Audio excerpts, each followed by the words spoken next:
Let's go.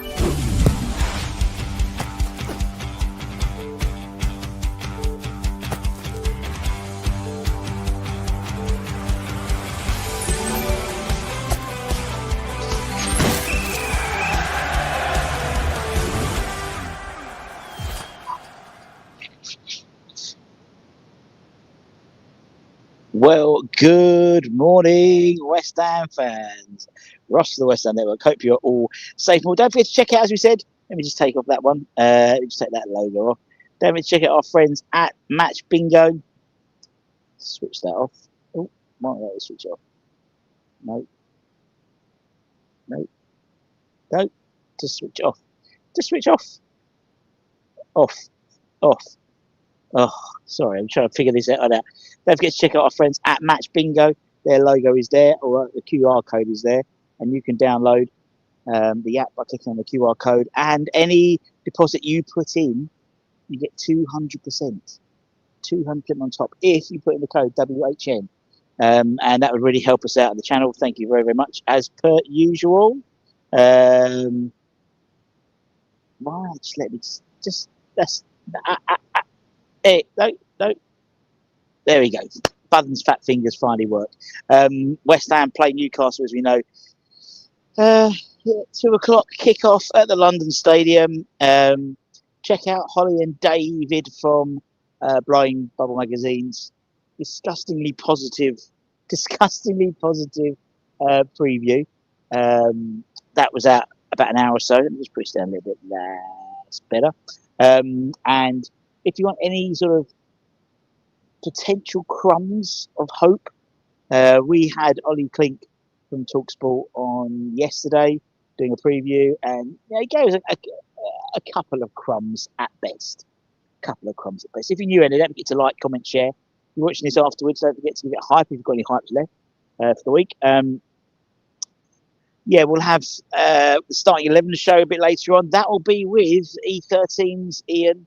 E13 Events Ian, who where we talk about a very important event happening in next Friday with Dylan Tombides with DC38, and he helps me pick the starting 11. But Christ knows what the starting 11 will be. As Ian said himself, he had Jared Bowen at left back, no Nuno, so anything's possible. Playing Newcastle side whose form has been a bit bitty. Although they've been good at Champions League, and they do have the Champions League again, a crucial game for them against Athletic Bilbao on Wednesday at St James's Park. But their form has been a bit indifferent. Away form, very poor. Haven't won since April at home, away from home in the Premier League. So although they have won a couple of Champions League games away, I think they beat Benfica at home 3-0, and they beat Union St-Gilles, I think it's 4-0 away. So omens aren't great. Let's be honest. West Ham, in terms of team news, we know there's no Nicholas Fulcru, no Dinos Mavropanos, and we know there's not going to be any Ollie Skulls. Apart from that, everyone else is fit. So we would assume we'll welcome back George Urty to the matchday squad, having played a fair bit of the under-21 game in the Cup against Swindon Town. Newcastle themselves, Livermento's out. I think Weiser's out, still out. Lewis Hall could have an opportunity to start today. Although, to be honest, I think we'd probably favour keeping Big Dan Burn because we've got another centre half. We've got up front, they've got Nicholas Voltman, 6'7", a bigger BFG compared to our BFG. I think 4 goals already this season. I forget the Max Kilman. Particularly hopeful with that. Let's see who we've got in the chat. We have got the usual suspect. Good morning to you. Forley's off to the church to pray that West Ham don't cause me any more pain than they have already this season. God bless. Darren is in the chat. Reggie's there. Mark's there. Feeling confident? Nope. Looks like another fine day in Gotham City. Well, do you know what, Reg? It was absolutely, on my drive in, it was pissing it down. Absolutely pissing it down. I got out of Westfield car park and it stopped. I would say the heavens closed and open, so the heavens open, it rained, didn't it? But there's some blue sky. And could there be some blue sky at West Ham? I'm ever the optimist, as you know. But we'll see. We shall see. If you're new to the channel, we do this every match day morning in terms of the home games, and we do it sort of at the Bud and Bunker for away games. But the idea is just to give you some atmosphere. Let's fuck all people here, but to give you an idea, particularly if you're in foreign climes or you're not coming to the game tonight. Today, obviously, we've got the next series in the protest. It's the sit-in protest today. The Newcastle game with the protest, the march next week for Burnley. And we've really got to start trying to pick up some fucking points, don't we? We've really got to try and pick up some points because it's just that pack's getting further and further away. And I think if Wolves haven't sacked their manager, I think they are going to be sacking their manager soon. You would assume a little manager bounce there as well, maybe. Like, we haven't had one really. We haven't had one since David Moyes took over and we beat Southampton just before COVID. Do you remember? That was the last manager bounce we had, which is crazy. Over 5 years ago.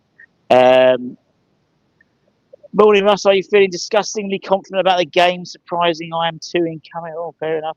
I'm confident that we'll lose. It's my birthday, Mark. Happy birthday. Surely West Ham can't ruin it. Lee, good morning to you. Up today to watch the game. Lots of love for Mark's birthday. I'm confident we're going to lose. Still going to watch it in the cold. Still sit in the cold and watch it. Very good. Stephen, good morning to you. Paul, and we're live. Stay in your seats after the game. Indeed, apparently, yeah, up to 40 minutes, I think. I just hope there's a result for everyone. So, you know, you don't have to. We're not losing 4 or 5-0 or whatever, and you know the protesters have to stay. Not have to, but we'll still stay in their seats after the game. Yeah, it's. I'm worried defensively as always, but I'm worried to stay against. You know, it's Tui, and we had Ollie Klink from TalkSport on yesterday. A really good interview. Ollie's a lovely guy. Go and check it out if you haven't seen it. Really good interview. And you know, we sort of chew the fat on, you know, how about the game today. And to be honest, you know, it's quite evident, you know, that I called this stadium at the moment. It's a bit like a tinderbox. It is like a tinderbox, and I think an early goal for Newcastle will just set the fans off, and it really will. And if you're the opposition manager, you know that's going to happen. So, you know, it makes sense for Eddie Howe to come, right, let's fucking blitz them for 20 minutes. Let's just blitz them. And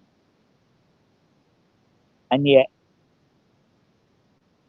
you'd hope that Nuno will be wise enough to think, let's us blitz, you know, and so, you know, I don't know. Team in terms of the shape, in terms of the formation, I think the players pick. I think the fact is because Ollie's injured, that does help somewhat for us as fans to maybe get more of a settled side, maybe as settled as you can until the AFCONs.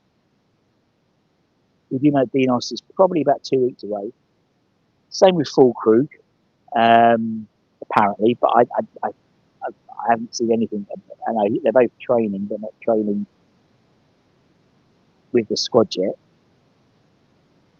Ollie will be out for a long time, as we know, with his collarbone surgery.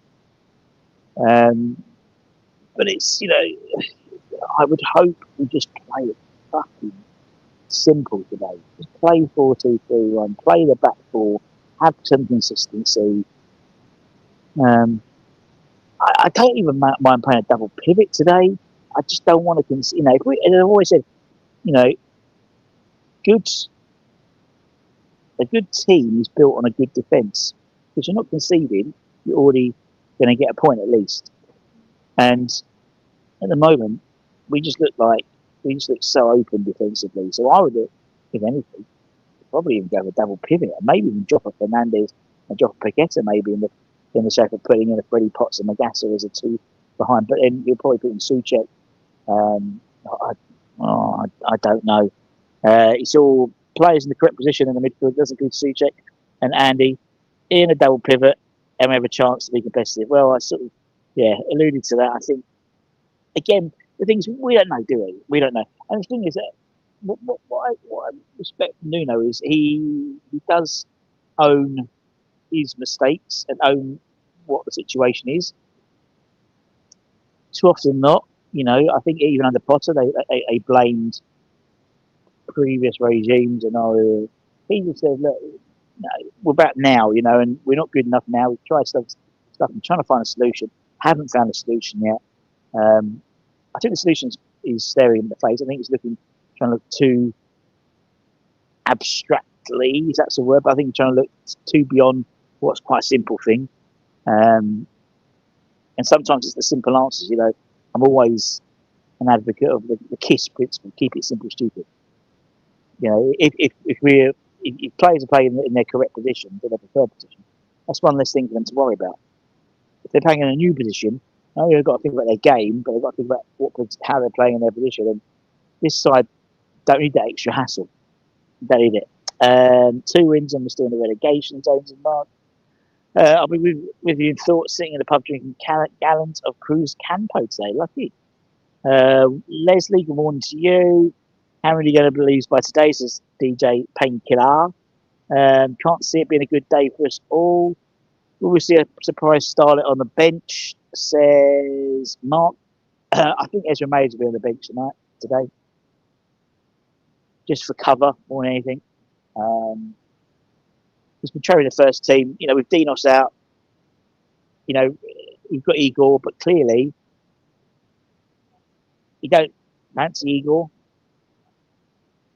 There's no reason. He's very Brazilian and been able to speak Portuguese. He's got that being an advantage, but no. I think Ezra, as we said, didn't play any minutes in the 21s. Yes, he was suspended, but then he was featured in the first team training video for the last couple of days. So my assumption would be he may well be called up. He may be in the matchday squad. We'll see.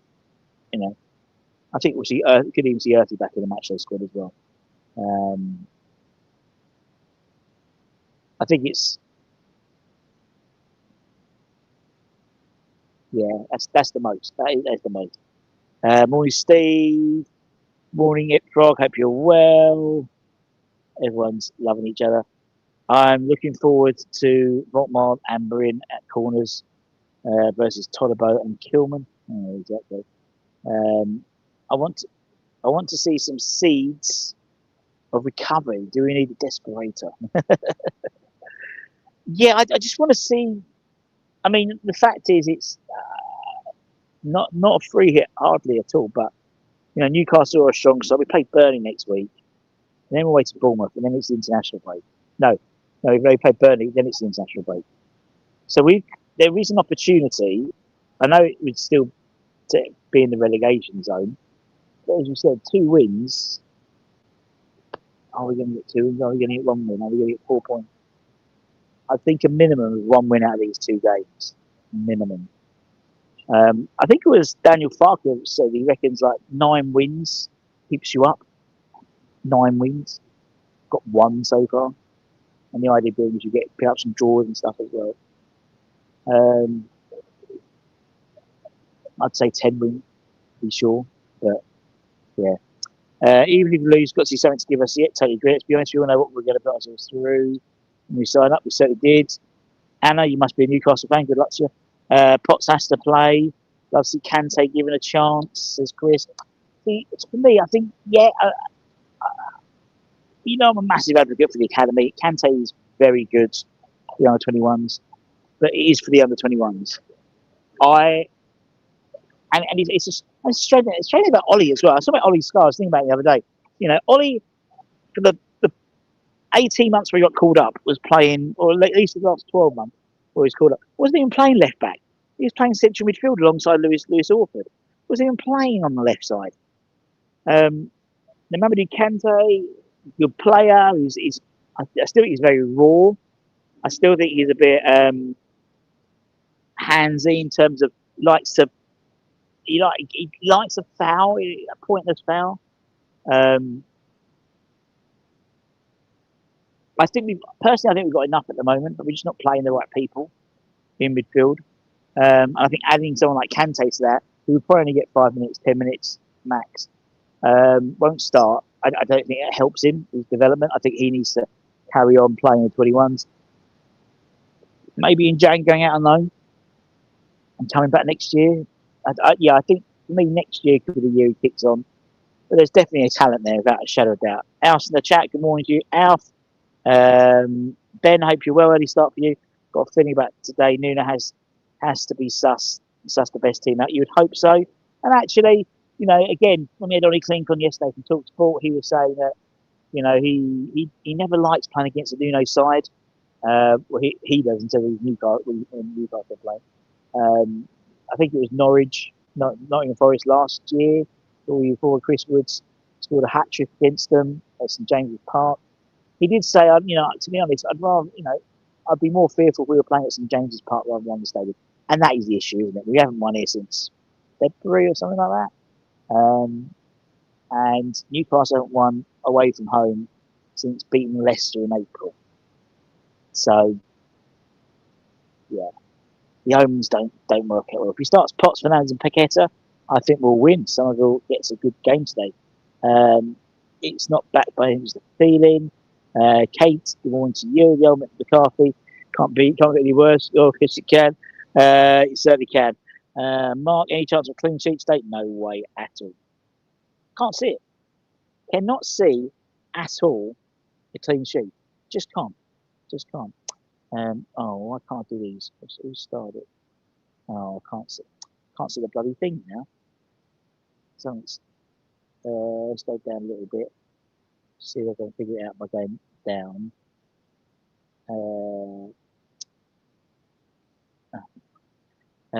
Can be a big player in the Championship.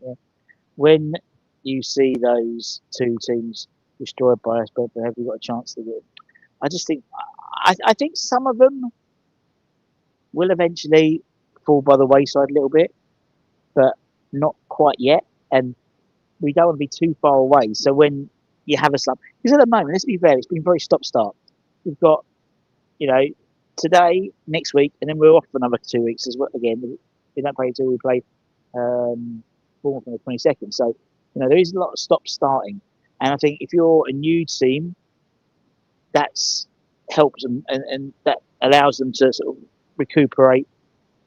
After this international break coming, the 22nd, that's it until March, plus Christmas. So I think then you'll see a lot of the sides with smaller squads, a lot of sides running on adrenaline, maybe the likes of Sunderland, maybe the likes of, Burnley and whatnot, start dropping down into that relegation battle. We need to be on the tail. You need to be on the tails of the coattails in order for us to take advantage of that. If we do take advantage of that, then we've got AFCONs, which is going to be fun.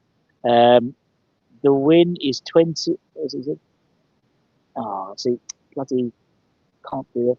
The win is 21% likely, and the draw 22%. Thank you, Benjamin. I will convince myself we win at 3-0 and at 5-0 2, and that's not to lose 5. Rush, do you think strange look with people? Do you get strange people thinking you're talking to? Well, I've got the phone here, so most people, there's knuckle people here anyway. So many people working here. They're used to me seeing. As much as I love the data, football isn't about on paper. Totally agree. Fearon, Kante, Potts for me midfield. Steve, very kindly, thank you for the £1.99. Much appreciated. I hope Guilherme gets in a bit like this next week. Is a March today. March is next week, I believe, because we're also one away. Let me just turn that off. Oh, it's not working. Do you think Somerville could be better off in the bench when there is more space for him to run? No, I think for me, Somerville is he's got a commodity which we don't have a lot of his pace, and I think as much as we can play him, we have to, without a shadow of a doubt. I still think we need a pacey option off the bench. For me, I think personally, what I would do, and again, this is just me, is bring in Amica Elieli in the reserves, the under 21s. He is the quickest player on the pitch, quickest player at the club. followed very closely by Lewis Glenn, I believe. And just to give you an option, just to give you a bit of pace at the bench, because our bench usually involves sort of the likes of Rodriguez and people like that. And there's no pace for me. There's no pace. And that's always the issue for me. Off the bench, no game changers. You have no game changers, and I think you need at least one or two off the bench. And I hope that gets resolved in January in terms of bringing in players, which then could allow maybe some of them maybe to drop the bench occasionally and come on. Maybe I don't know. Please, no Souček or Irvin in the midfield. At least one is now a constant starter. Yeah, I mean he does seem this Andy. I mean, look, part of me is delighted that Andy Irvin's given some game time because he deserves it. But not both of them. And it was an issue when we used to have Souček and JWP, isn't it? And we played both of them. One or the other, I don't mind as long as it's next to someone like a Fernandez or a Magassa or Freddie Potts. Both of them don't work. Can't think about January so far, says Paul. Guilherme start bone on the bench, not going to happen, mate. What's happened to Guilherme? He has bundled the pace with Michael. He was injured for a while, wasn't he? But one of those injuries that was never really covered. Never really spoke about the injury. But he's back in training. I think. I imagine he'll be involved in the match day squad today, and brought off the bench if need be, or if we need some pace. And it's strange because players like Louis Guilherme, you just think you're right. When we're crying out for pace, but then the thing is, he occupies the same position as the likes of Somerville, Kess and Bowen. He'll play all across the front three. So do you drop one of them? I mean, people say maybe you drop Paqueta, but I just think Paqueta's are only, well, maybe Fernandez soon, but Paqueta's only piece of creativity. I know he frustrates us, but that's the price you pay with him. And now everything's finished with, obviously, on Friday. Everything's done now in terms of the appeal and stuff. That's all. The hearings all done. So you would hope we'd see the old Paqueta. He won't, but he won't. Kieran, good afternoon. Good afternoon to you. Good evening to you. We are already somewhat adrift, and we definitely adrift by January. Cookie, going to you. Gallows humour. Wrap up warm. Don't leave, no matter how bad it is, and sing after the game has ended. Gallows humour indeed when it comes to West Ham. So I'm just trying to. It's just changed. I can't even. I'm trying to go through the. No, Simon, right, mate. Irvin and Souček can't start. You're totally right. And I cannot see them starting, particularly again with this whole concept of I've got this tinderbox of West Ham at the moment. Is very much a tinderbox, and it only takes a little spark to start a fire, as Billy Joel famously said. And the fire being the fans turning against the team on the pitch, which or not. That's wrong. Showing a disenchantment is what they're doing on the pitch rather than turning on them. And I think if someone, I think this might be Paul or someone says, if you had 1:05, you see the team sheet with Irvin and Souček both starting, that gets you in a bad mood already walking into the game for the fans, or watching it on the watch along with Anton later on. So yeah, it's we'll have to wait and see. Is it warm there today or not? It's an autumnal early November that is.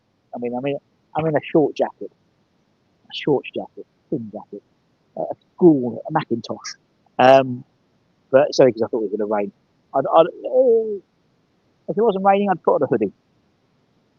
But then I haven't got no air as well. Let's go for a few more. We have to click very quick, or it'll be too late. I totally agree. Will you be playing the Death March yet? Okay, no. Right, what we got here? Morning, Russ. Where will you sit after the game? What do you mean? I work here. So I'll be working. Okay. So people know I'm working. I've been doing it for 25 years. I'm the DJ here, so assistant announcer, so I'll be there. As soon as we can see the 5 kick off, got blue sky. It is. I mean, as I said, the rain has stopped. It's blue sky, but it's not. It's fresh. It is fresh, Darren. It's very fresh. As soon as I saw them both do it, I nearly went to bed before kick off. Exactly, my brother. I reckon we might go Potts and Souček, as I feel he likes the more experience. Well, we were saying about this, me and Ian from E13 Events, we picked the starting 11 show a little bit later on. Something we were saying then was, with everything that's going on off the pitch, I would be very surprised if he didn't play Souček in the middle. Just for that experience, not necessarily experience, but understand, because Souček would have been in situations like this where the fans have been up against it, not up against it, but the fans are disenchanted, rightly so, and, you know, very close to having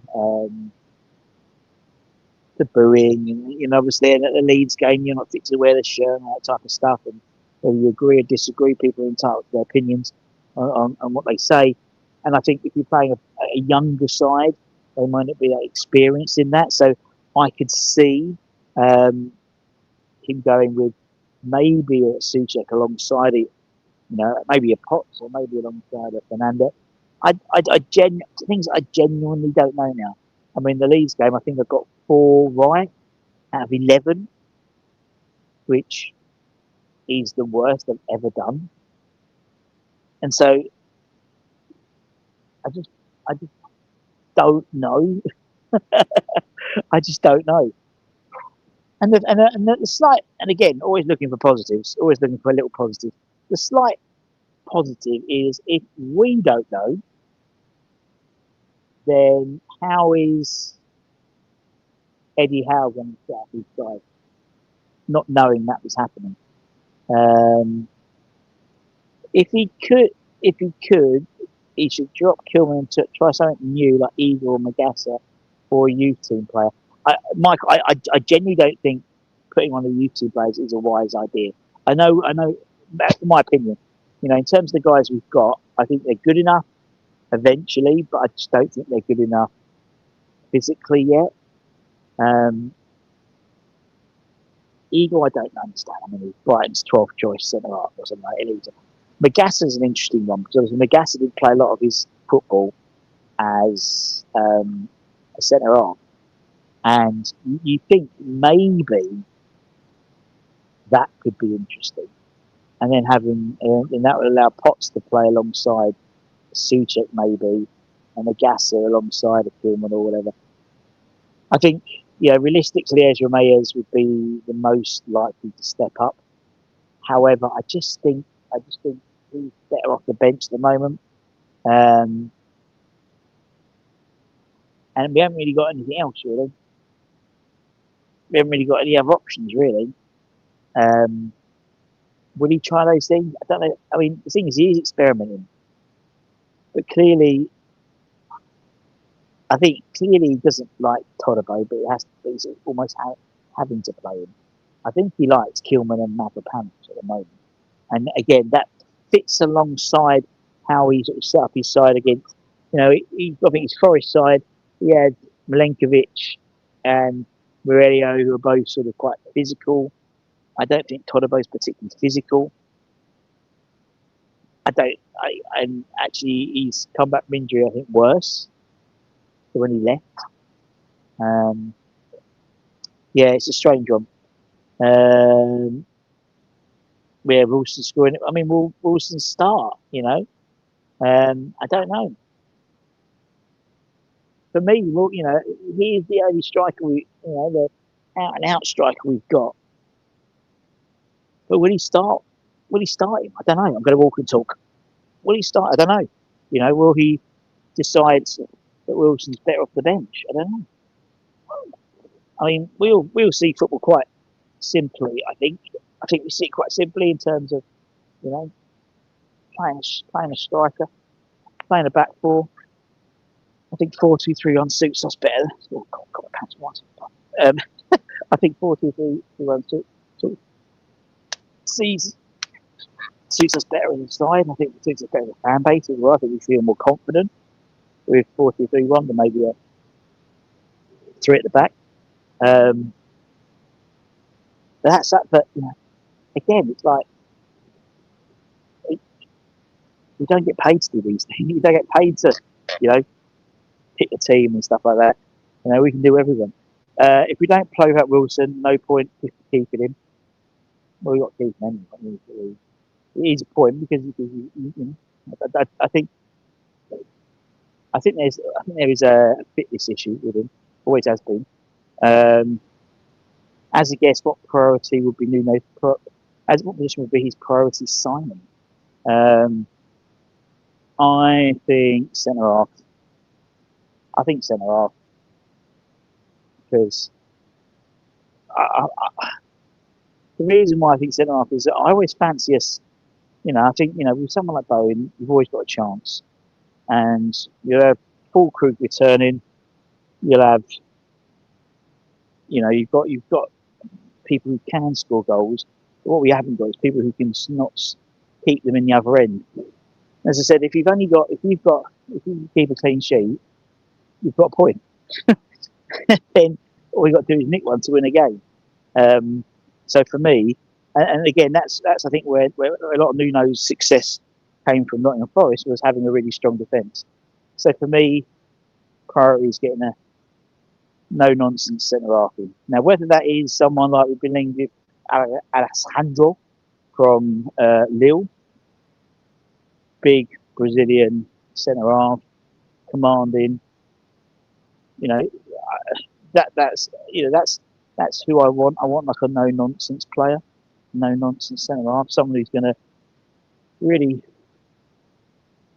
add some physicality to that centre-back partnership.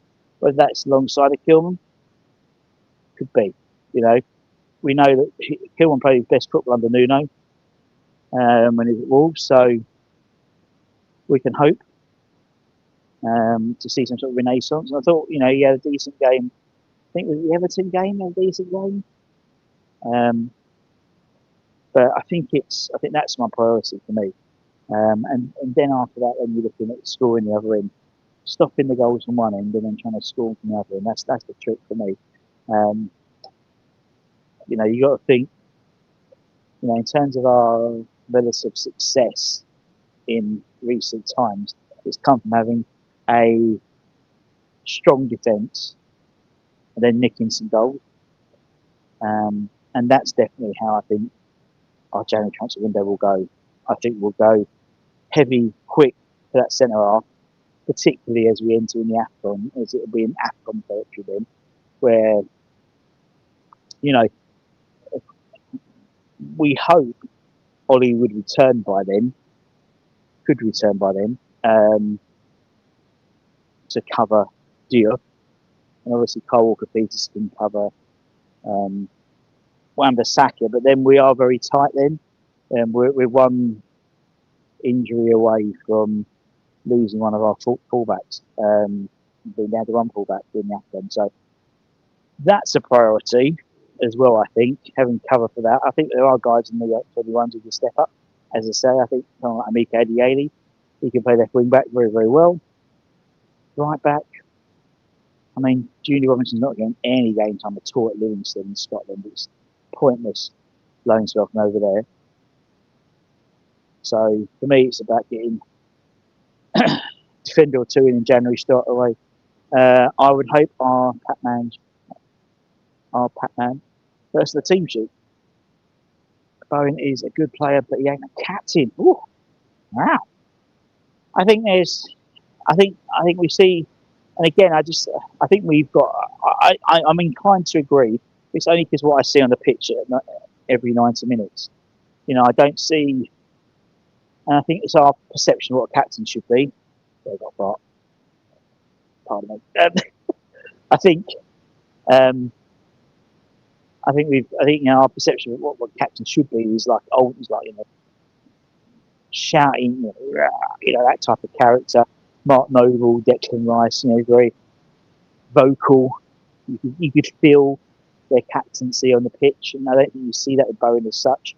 But I think nowadays, the modern captain is more about it's the team. We haven't got enough leaders in the team anyway. Despite the fact you've got the Czechia captain, you've got internationals there as well. We just don't have enough leaders. So that's what I would do. I'd love to bring in someone like a young Craig Dawson. There's a Craig Dawson that the captain we should have had played in Turkey. Yeah, Edson Alvarez. Yeah, but the thing is, though, usual. The thing with Edson is you're going to miss him for half a dozen games a season. So a fifth. There could be a fifth of the season will be suspended, which don't help anyone. Don't help him. Don't help us. The captain has to be a captain. He has to be disciplined, and I don't think Edson is particularly disciplined. Now, potentially, if there was an agreement between Fenerbahce and West Ham, monetary agreement, I would assume, we could come back in January. But I don't know. I don't know whether Nuno wants him back. I don't know. We just speculate, don't we? No, we don't really know. That would be a nice question. And actually, if you have ideas for questions for the press conference, go back and watch Lauren's sort of synopsis review of the press, and put in the comments questions you'd like her to ask, sensible questions, because she asked a couple of them at the last press conference about the academy and stuff like that. So West Ham Network do have an influence when it comes to the press conferences through Lauren. So go back and check that out. So if you want to ask her a question about, maybe ask her to ask a question about Alvarez, for example. That would be a nice question for her to ask, and see what he says. Why not? Worth a go. Paqueta is the best player on the pitch most games. Well, here's another crumb of positivity. Last year, St James's Park, West Ham beat Newcastle out of nowhere. Do you remember that game? It was probably the best game all season. The complete game. Paqueta was absolutely outstanding. Man of the match, first for everything, all the stats. And we sometimes do pull something out of a hat, but we need to now for sure. Mark says, for finally got some minutes yesterday. Well, good, because he got some minutes in the Virtue Trophy, didn't he, last week? Scored and 2 assists, I think it was. So, yeah, good to see him. Kalen got some good minutes after a really good display against Man City in the Cup, where they lost. He was very, very good. And I think he started the game against Charlton yesterday. So, I put through this sort of idea of us sort of treading water this season. It does seem it, particularly with a change in manager so early on in the season. It's sort of like, in terms of plans and momentum, things like that, it's almost like it does seem a bit like we're treading water this season again. And it's all about just staying in the Premier League, which isn't good enough for this club. It isn't good enough for what we as fans deserve. And that's not being Spursy about it, but we deserve a side that isn't looking behind us. It needs to be looking in front of us. Gideon did score, in the FA Cup first round. He scored, which was good. I think Gideon will end up being going to Luton full time, I think, afterwards. But anyway, join Anton later on for the watch along. I'll probably jump out after the sitting, and we'll join you for the review show afterwards. Bournemouth crying. We brought Flynn back. Yeah, I mean, obviously we brought back Flynn Herrick from his loan spell at Bournemouth. He was doing very well there. As I alluded to, I think personally, there is speculation that Fabianski had like back spasm or something like that, but at the end of the day, that's an injury. It's not like it. You can have a back spasm, you can get treatment on that. I think it's because they're going to get. I think Mads has gone in January, and I think they're bringing him in to try and Bring him in to try and sort of keep an eye on him. Obviously, Nuno being the goalkeeper as well. You've got Billy there. He's the academy goalkeeper and all that type of stuff. That's why I reckon they did that. Budgie, good morning to you. Old school hammers are in the house. We're watching from the riverbank this afternoon. Very nice indeed. Anyway, guys, I'll go. So I need a wee. I'll see you guys from the flipping top. We'll have a start at 11 show in a couple of hours' time with Ian from Midfield events. Also, in that show, we're talking about very important night next Friday for Dylan Tombides, DT38, with a screening of his charity screening of his documentary in Romford with a load of the first team, load of the club ambassadors there as well. And yeah, take care, stay safe, stay warm, stay humble. Don't forget to give a like, comment, share. Don't forget to check out Match Bingo as well. Download the app and deposit anything you deposit. Put in the QR code, the code WHN in the promo code, and you get 200% deposit added on top of your deposit amount. So there we go. And I'll see you later. See you in a 5 o'clock. No